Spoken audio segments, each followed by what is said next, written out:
बिस्मिल्लाहिर्रहमानिर्रहीम।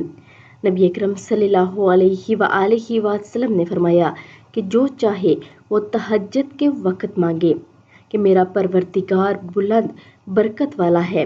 हर रात को इस वक़्त आसमान दुनिया पर आता है जब रात का आखिरी तिहाई हिस्सा रह जाता है, यानी तहज्जुद का वक़्त होता है।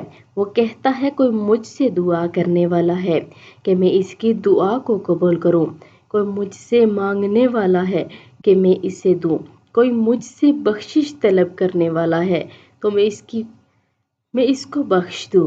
अल्लाह रब्बुल इज़्ज़त इतना मेहरबान है कि हर रात हमको ये मौका देता है कि हम इससे बख्शिश तलब करें, हम इससे दुआ करें। वो हर दुआओं को कबूल करने वाला और तहज्जुद के वक्त मांगी गई दुआ कभी रद्द नहीं होती।